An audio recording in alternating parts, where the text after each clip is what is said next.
menyobak Nabi 100% hinan mendum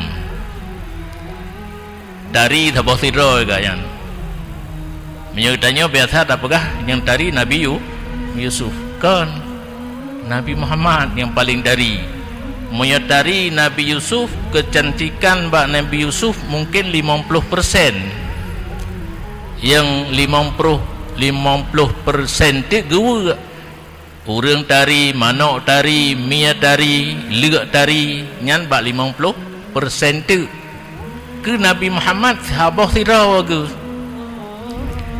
hadis hana tapi ayat Quran hana yang na matan dalai kasidah burdah pu kasidah Busairi punan bak ke dalai munazzahun an syarikim fi mahasini fajauharul husni fihi ghairu munkasimi. Bahasa Arab melagu bacut tapi bahasa Aceh anjing lu lagu lu terjemah mentang Nabi kitanya tidak berkongsi di segi kecantikannya. Munazzahun an syarikin bersih daripada berkongsi fi mahasinihi pada kecantikannya. Berarti kecantikan Nabi kitanya 100% hidro. Fajauharul husni fi zat kecantikan yang na pada Nabi ghairu munkasimi tidak terbelah bagi.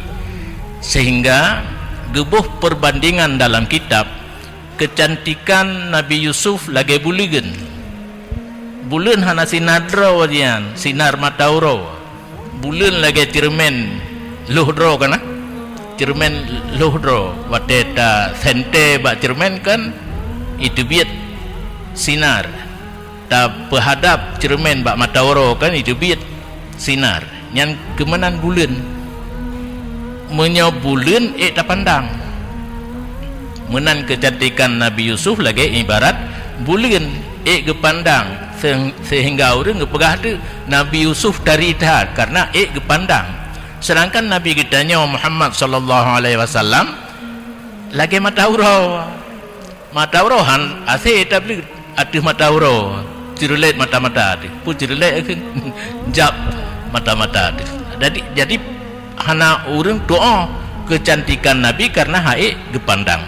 Bahkan sahabat sendiri yang tot hat dengan Nabi mandu mukuno hana gejut tantang mata Nabi meno tak urung na tetong bagah lagak ngana lagak muduh takalon dan nyan ban.